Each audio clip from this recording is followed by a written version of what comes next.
This week on my Woodshed Diary here, we're actually going to take a look at something that I played in a rehearsal. One of the things we're done with the writing phase of the album. We're working the music up to play a few shows before we actually go in to start recording.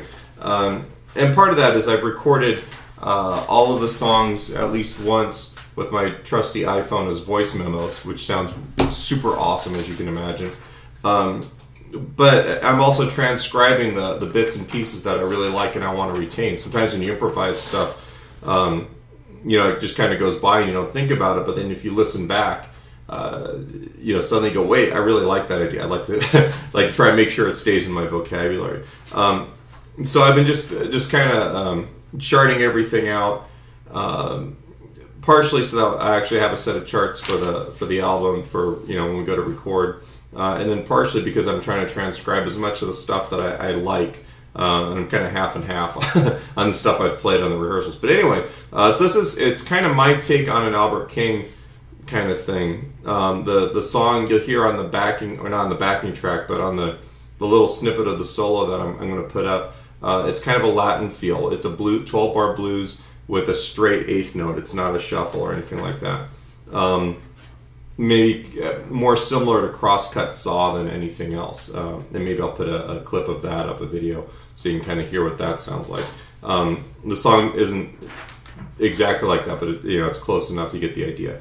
And you can definitely take these licks and put them over that, which I believe that's an A flat, and this is an A, so you just move these down one fret. And you'll be able to jam over the top of Albert King's Crosscut Saw. So that's the first thing. So I'm gonna give this to you here in just a minute. The link underneath the video, wherever you find it, is going to take you to a page that has not backing tracks, but clips. My awesome iPhone clips of the solo that we're doing, so you can hear it. And I've got it full speed, half speed, and 3/4 speed. So you can kind of hear the timing and play along with it and kind of work it up best you can that way. It just makes it a little bit easier. And the last thing before we actually get down to business is that our free pedal giveaway this month on my site, Voodoo Lab has totally hooked us up. And we are giving away a Voodoo Lab Giggity pedal. It's their mastering preamp pedal. And they took something that was very difficult to get, and they hooked us up with one of them. I've got one coming actually later today, and I'm going to do a little video of it probably pretty soon. But you can actually find out. Contest is open for 3 days. The information will be in a link, or you can go to mwglfreegear.com. So that's that. All right. I'm not going to play through the whole thing. You can hear the solo in the clips on the website. I am just going to kind of go through each of the licks. We're in the key of A. We're starting here in this 8th position. The first note is 10th fret on the 2nd string, which is the root. That's the A. All right, and I'm playing that.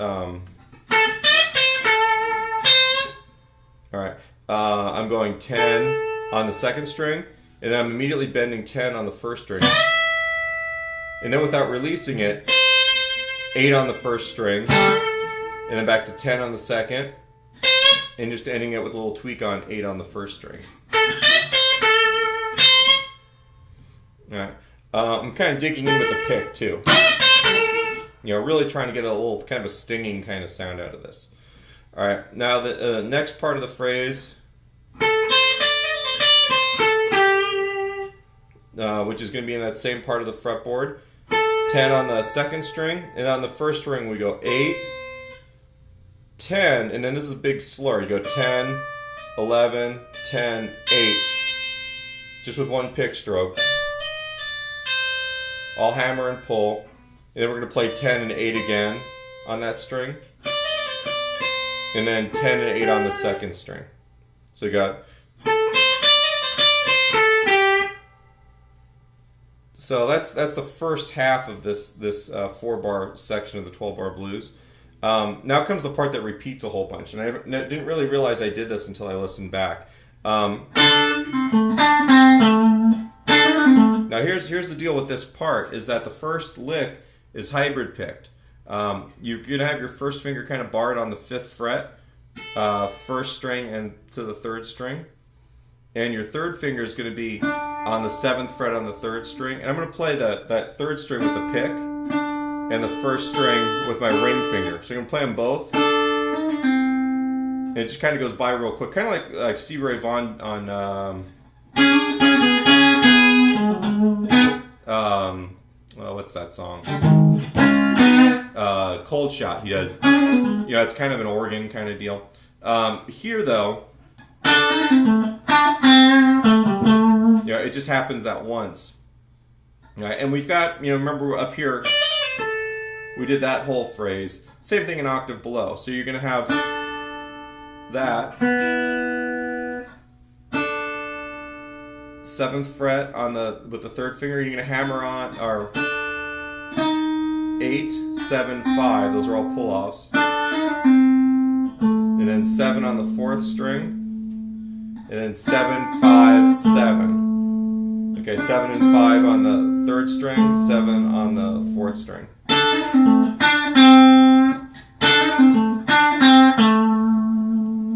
Right, so up to that point we have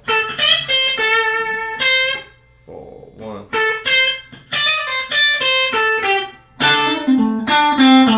So you can kind of hear that. I'll play that phrase and then answer it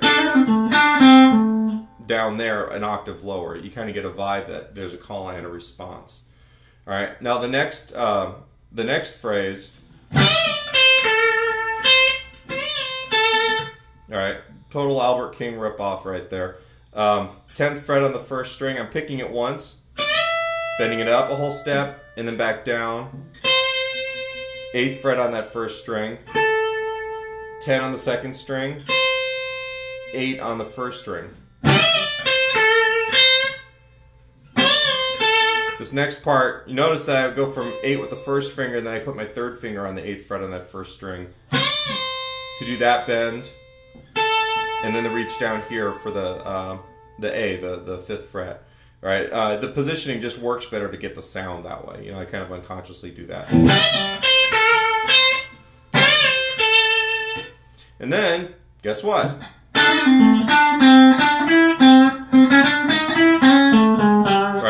We've got our response, the same phrase from like the 3rd measure or so. I'm not going to go through that whole bit because it's the same thing that we just did. You'll see it in the tab. But then the bar after that, it extends the phrase, and here's where it gets a little bit more complicated. So you're going 7th fret on the 3rd string, 5th on the 2nd, 5th on the 3rd. And then we've got a couple 16th notes. We're going to go chromatically up. 5, 6, 7, 8 on the 3rd string, and then 5 on the whatchamacallit on the 2nd string. It's been a long day. And then you go back to the 5th fret on the 3rd string, and you hammer on real quick. It's a grace note onto the 6th onto the 3rd string. Out of this A chord, that's the major 3rd. And then we're going to go 7, 6, 5 on the 4th string. That goes from the root chromatically down to the minor 7. So that bit there.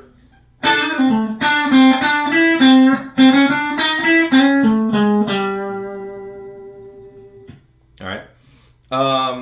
Then after that, we're going into the 5 chord. This is the last 4 bars of this. To me, there's kind of a T-Bone Walker kind of rip-off thing here. So you can tell, like a lot of my blues licks, I'll just reference where I've stolen them from, because that's how most of us play, and then hopefully we put our own thing into it. All right, that right there in the key of A, I'm taking the 5th fret, hammering onto the 7th fret quickly as a grace note. I do it twice, and then I go down an A blues scale. 5th on the 1st string, 8 and 5 on the 2nd, 8, 7, 5 on the 3rd. All right, and then our favorite response phrase.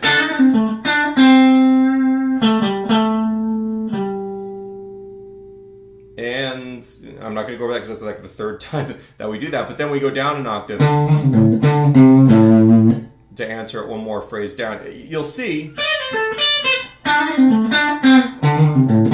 where I take that phrase kind of all over the place. I love taking an idea and then answering it and repeating it in a different octave, and it gives the line a little bit more drama instead of just crawling up and down the scale. All right, so from this, like we've done 2 other times before, then we're going to go 7, 5, 7, 5 on the 4th string, and then we come down here and we go 5th fret. We're going to hammer on 6, 5, 3 for pull-offs on that 5th string.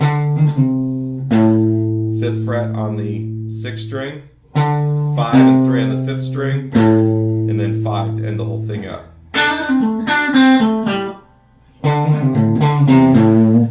Alright, so let me play the whole thing for you, if I can remember it. 1, 2, 3.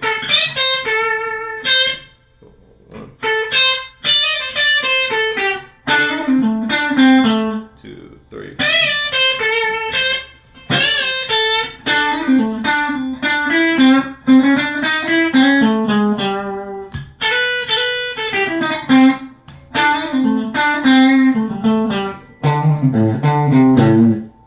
And that's the whole thing.